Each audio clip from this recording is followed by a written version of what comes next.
Hey, what's going on YouTube? This your boy Baby Boy, hitting you up with some more Nioh 2 beta gameplay. So, I have completed the first mission in the beta, and I have beaten the boss, and I have gleaned a lot of information about just the yokai stuff. So in this video, we're gonna cover that more in depth now that I have actually used it, seeing how some of the other mechanics work. Hopefully this video will be it'll give you a good idea how the system works, because just the yokai stuff is just very intricate and it's mechanic heavy as hell. So first thing we want to do again is start with your guardian spirit, because this is where it all begins. So in my previous videos that you may have seen showing the different yokai styles, when you have your yokai core equipped to your spirit, this is essentially what your screen will look like. If it's unequipped, it'll look like this. So all of this was pretty much covered. So I've taken notes on some stuff that I've learned, and we're just gonna go down the list. So I did notice that when you're playing, that periodically you will get other cores. So cores drop consistently, it seems, and each main yokai enemy that you come across has a chance to drop a core, even the small annoying ones. So I also noticed something else. So in the beta, you may encounter the yokai called Inky. There are two different variations of this yokai in the beta. There's one that simply looks like a warrior monk, and then there's another one that actually looks like a old man dressed as a giant gorilla. So in this video, that's essentially the one that's essentially what that one looks like. So I've noticed that if a core drops for a yokai that looks different, you get the same ability, but you maintain that yokai's appearance. So for those that see a different looking yokai and you want to get that one, and the one that you have looks kind of boring, you can theoretically keep fighting that same yokai until that specific one's cores drop. So I would then assume that if a yokai has kind of like an evolutionary path where you see powered up versions of the same yokai, they each drop a variation of their core that looks like them. The ability doesn't change, but what does change are the stats.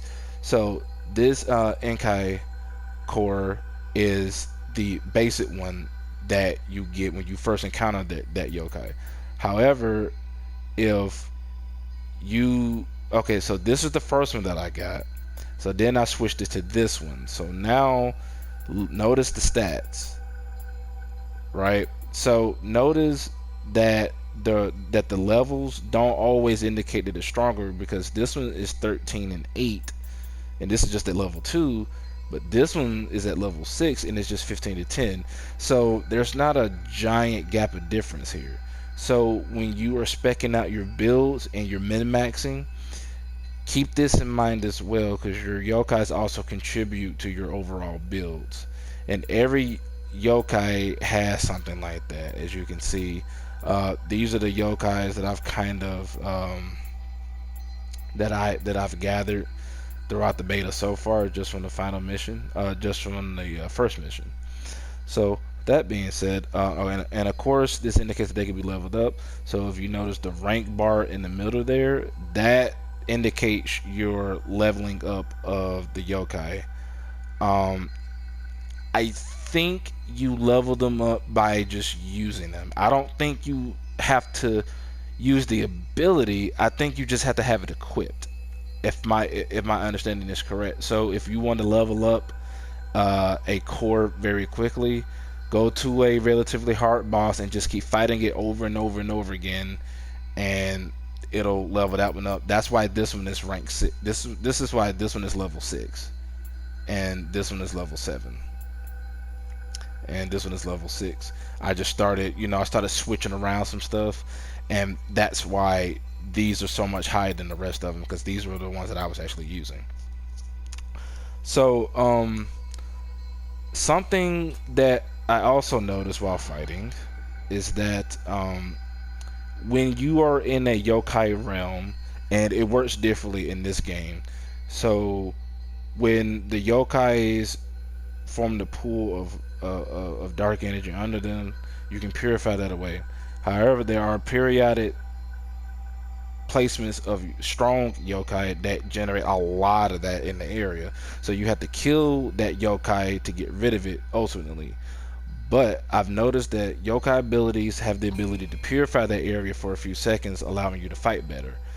What causes this trigger exactly, I am not sure. I just did it once and then it happened. I don't really know. You'll just have to play around with that, and it doesn't really tell you on the cores how that happens. It just happens. So again, you'll just have to play around with that. Let's see. So I covered that. So spirits, yes, they also have some secondary abilities that you might want to consider here. So notice in the Guardian Spirit Protection box, you see those two grayed out abilities. We have strong attack, key damage, and life drain. Yokai ability hit. So essentially, when you get a hit with your yokai ability, you get life drain. So notice that you have the symbols here that correspond to your level up icons. When you want to level up your courage or your strength, those correspond to. So if you want those secondary abilities to activate, you have to spec into those particular icons to get that ability to unlock, and that is essentially how you trigger secondary spirit abilities.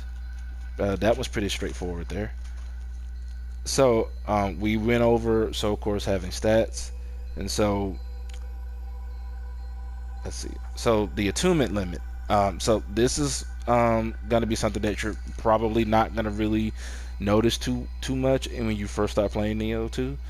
So the attunement limit shows how many cores you can equip to the spirit. The last number on the right of the core stats is your attunement cost. So let's go to the core menu again just to see everything pulled up. So let's see. Let me see. Where is it? Okay, so you see where it says cost. That is how you keep track of your overall attunement. So, well, yeah.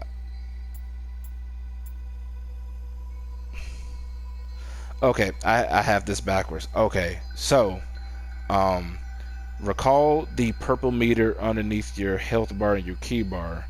So that's divided up into blocks. So to cast your ability, it costs 3 of those blocks. And your attunement cost here is this blue bar down here.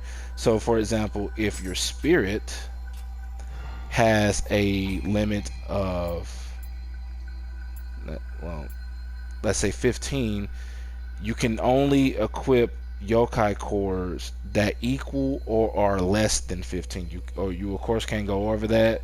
That's pretty straightforward, but now I do not know if that number increases as you progress with your spirit. I do not know, but I'm willing to bet that that's a hard number. So you might eventually come across cores that are like 11, and you can only spec one core because it's just that strong. So yeah, that's how that works. So mortal cores drop from human hybrid yokai enemies. They do nothing essentially, but you can use them for resting rights to get soul fragments. So this is very similar to the soul matching system. So you go to resting rights and you essentially choose a core that you want to break down and you get fragments. Now, what the fragments are then used for, I do not know yet, but that is essentially how you break down cores that you don't want. And then, of course, soul fusion. This is like soul matching for weapons. You take a core, you put it here that you want to upgrade. You want to upgrade this one, then you do this, and that's how it works. You'll have plenty of time to go through that when you get the real game, because I would imagine that cores will be dropping pretty consistently. And obviously, as you can see, you can get multiple cores of the same one. Their stats are going to vary. I would imagine that their special effects are also going to roll differently as well. They're not all consistent number wise. So, for example, you see defense Yokai shift is plus 32. You might be able to get another Inky core that's like 35. So it just depends.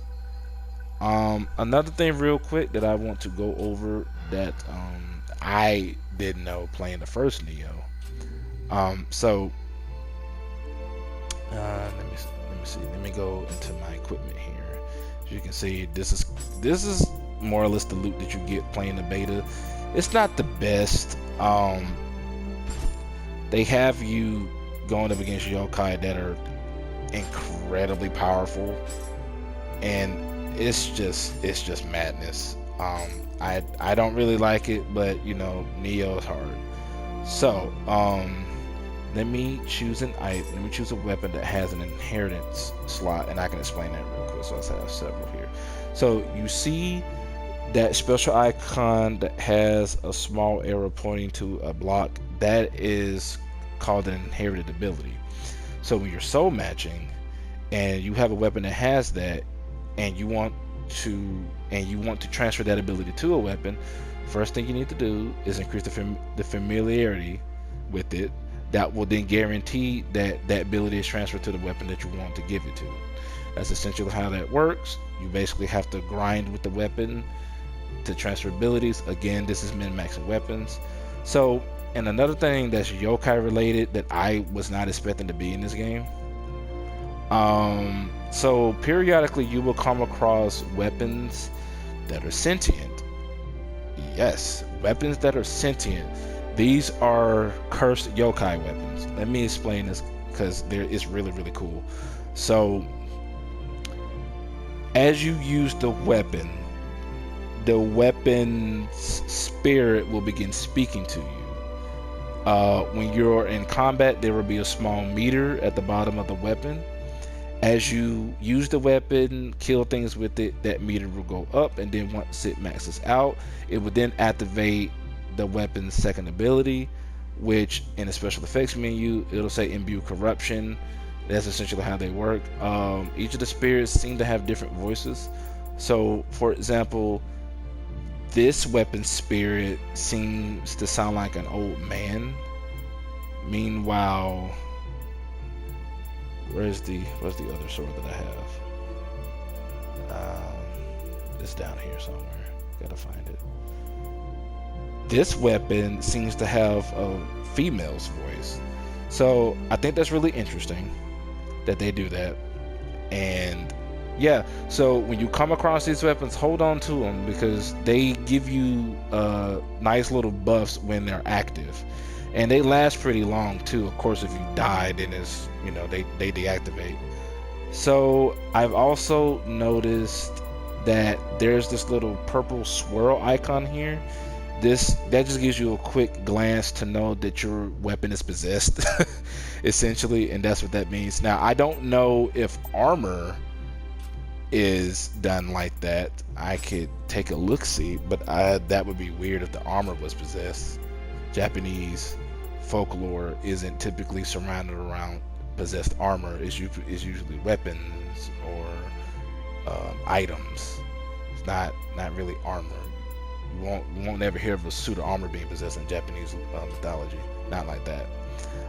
So yeah, that's a very, very quick overview of just how the other yokai mechanics work.